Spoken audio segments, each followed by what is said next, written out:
नमस्कार दोस्तों, स्वागत है आपका हमारे चैनल स्टडी विद पीके में। दोस्तों आज हम देखेंगे आपकी आगामी एग्जाम के लिए बहुत ही ज़्यादा इंपॉर्टेंट क्वेश्चन। जी हाँ दोस्तों, ये ऐसे क्वेश्चन है जो हर बार एग्जाम में पूछे जाते हैं। ठीक है, तो दोस्तों एक एक प्रश्न को ध्यान से पढ़िएगा और उत्तर याद में रखिएगा।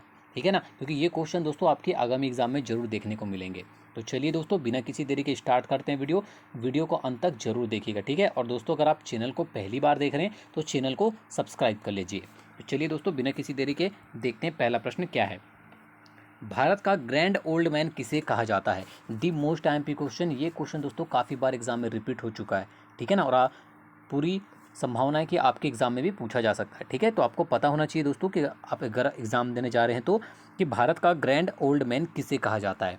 ठीक है, तो याद रखिएगा दोस्तों, दादा भाई नौरोजी के भारत का ग्रैंड ओल्ड मैन कहा जाता है। ठीक है, नाम याद रखिएगा, दादा भाई नौरोजी। ठीक है, चलिए आगे बढ़ते हैं। नाट्य शास्त्र के रचयिता कौन थे?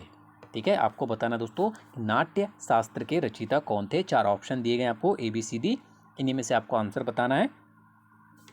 तो नाट्य शास्त्र के जो रचयिता थे दोस्तों वो थे आपके भरत मुनि। ऑप्शन नंबर ए आप बिल्कुल आंसर रख लीजिएगा, भरत मुनि नाट्य शास्त्र के रचयिता थे। ठीक है ना, चलिए आगे बढ़ते हैं दोस्तों। बिजली के बल्ब का फिलामेंट किस तत्व से बना होता है? मोस्ट आईएमपी क्वेश्चन है, साइंस के अंतर्गत ये आपको क्वेश्चन बार बार देखने को मिलता है कि बिजली के बल्ब का जो फिलामेंट होता है दोस्तों वो किस तत्व का बना होता है। ठीक है, 4 ऑप्शन दिए गए आपको, कॉपर, आयरन, लेड या टंगस्टन। तो दोस्तों याद रखिएगा कि जो टंगस्टन, ठीक है, ऑप्शन नंबर डी आपका आंसर हो जाएगा कि बिजली के बल्ब का जो फिलामेंट है वो टंगस्टन का बना होता है। ठीक है ना, काफ़ी बार एग्जाम में ये क्वेश्चन पूछा जा चुका है। ठीक है, चलिए आगे बढ़ते हैं। अखिल भारतीय हरिजन संघ की स्थापना निम्नलिखित में से किसके द्वारा की गई थी?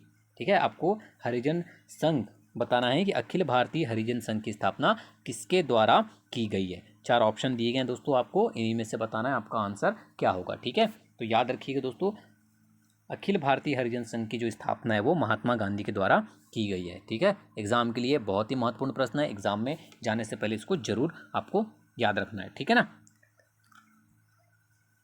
अप्रैल थीसिस किसने तैयार की? बहुत अच्छा क्वेश्चन है, आपको याद बताना है दोस्तों कि अप्रैल थीसिस किसके द्वारा तैयार की गई थी। अगर आपको एग्जाम में पूछा जाता है तो याद रखिएगा दोस्तों, लेनिन। ठीक है, लेनिन के द्वारा तैयार की गई थी अप्रैल थीसिस। काफ़ी बार ये भी क्वेश्चन आपको एग्जाम में देखने को मिलता है। चलिए आगे बढ़ते हैं। 6 नंबर क्वेश्चन है, स्वच्छ भारत अभियान कब आरंभ हुआ? ठीक है, आपको बताना है दोस्तों, स्वच्छ भारत अभियान जो है वो कब आरंभ हुआ था। तो दोस्तों याद रखिएगा, 2 अक्टूबर, ठीक है, गांधी जयंती पर 2 अक्टूबर 2014 को स्वच्छ भारत अभियान चालू हुआ था। ठीक है, तो याद रखिएगा 2 अक्टूबर 2014। ऑप्शन नंबर सी आपका आंसर हो जाएगा। चलिए, सभी क्वेश्चन दोस्तों मोस्ट आईएमपी क्वेश्चन है आपकी एग्जाम के लिए। एक ग्रह अपने अक्ष में सूर्य से अधिकतम दूरी को क्या कहते हैं? आपको बताना है कि एक ग्रह की अपने अक्ष में सूर्य से अधिकतम दूरी को क्या कहा जाता है। ठीक है, याद रखिएगा दोस्तों, अधिकतम दूरी पूछा गया है तो आपका आंसर हो जाएगा अपसौर कहा जाता है। ठीक है, और यहीं पर दोस्तों अगर आपको न्यूनतम दूरी पूछा जाता तो आपका आंसर क्या होता? उपसौर। ठीक है, एक ग्रह की अपने कक्ष में सूर्य से जो अधिकतम दूरी है दोस्तों उसे अपसौर कहा जाता है और न्यूनतम दूरी को उपसौर कहा जाता है। दोनों चीज याद रखना है आपको। ठीक है ना, लोकप्रिय प्रभुसत्ता का समर्थन किया था। मोस्ट आईएमपी क्वेश्चन है, आपको बताना दोस्तों, लोकप्रिय प्रभुसत्ता का समर्थन किसने किया था? तो याद रखिएगा दोस्तों, TH ग्रीन ने। ठीक है, TH ग्रीन के द्वारा दोस्तों लोकप्रिय प्रभुसत्ता का समर्थन किया गया था। ऑप्शन नंबर डी आपका आंसर हो जाएगा, TH ग्रीन। चलिए आगे बढ़ते हैं।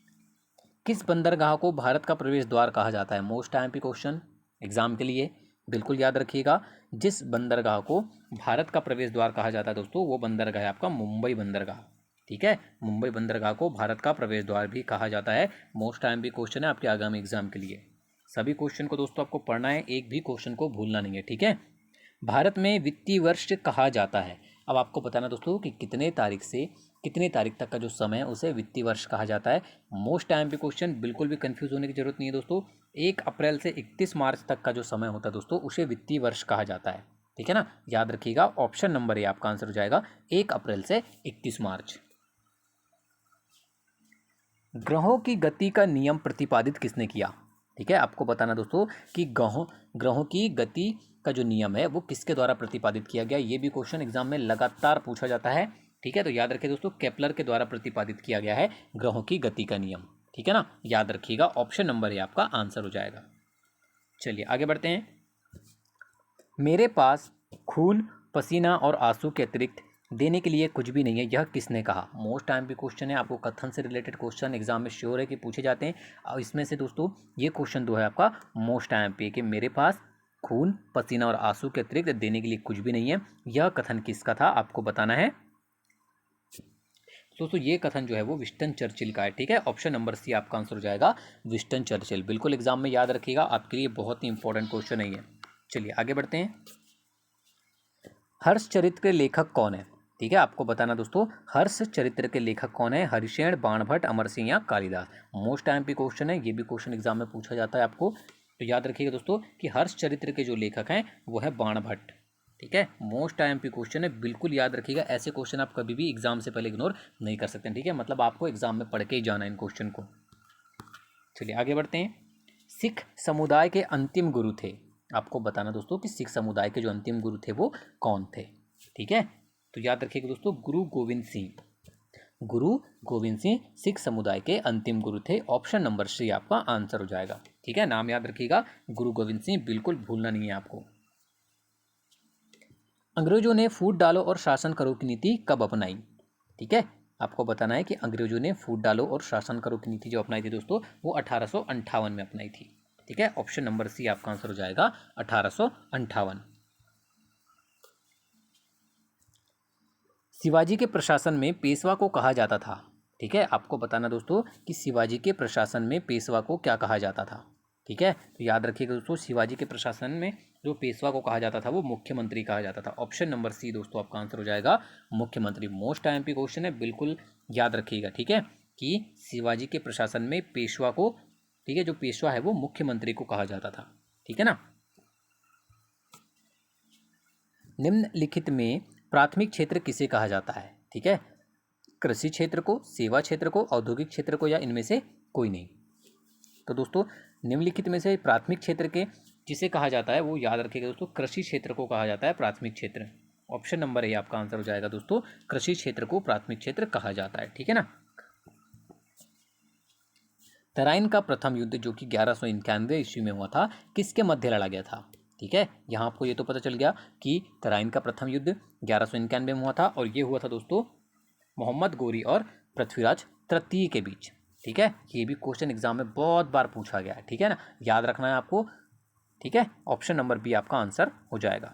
चलिए आगे बढ़ते हैं, नेक्स्ट क्वेश्चन की ओर चलते हैं दोस्तों। नेक्स्ट क्वेश्चन देखते हैं क्या है। दो ग्रह जिनके उपग्रह नहीं है, ये क्वेश्चन भी दोस्तों लगातार आपको एग्जाम में देखने को मिलता है कि वह दो ग्रह कौन से हैं जिनके कोई भी उपग्रह नहीं है। ठीक है, तो याद रखिएगा दोस्तों, वो दो ग्रह हैं आपके, शुक्र ग्रह और बुध ग्रह, जिनके कोई भी उपग्रह नहीं है। ऑप्शन नंबर बी आपका आंसर हो जाएगा। ठीक है, याद रखिएगा। क्वेश्चन नंबर 20 है, मिताक्षरा किसकी रचना है। मोस्ट आईएमपी क्वेश्चन, बिल्कुल एग्जाम में ये क्वेश्चन पूछा जाता है, श्योर है। तो याद रखना है आपको दोस्तों, अगर आप एग्जाम देने जा रहे हैं तो मिताक्षरा जो है दोस्तों विज्ञानेश्वर की रचना है। ठीक है, ऑप्शन नंबर बी आपका आंसर हो जाएगा, विज्ञानेश्वर। बिल्कुल इस क्वेश्चन को रट्टा मार लीजिए, एग्जाम में पूछा जाता है, बिल्कुल भूलना नहीं है आपको। ठीक है, वीडियो को अंत तक देखने के लिए धन्यवाद दोस्तों। वीडियो पसंद आई हो तो लाइक और शेयर जरूर कीजिएगा। धन्यवाद।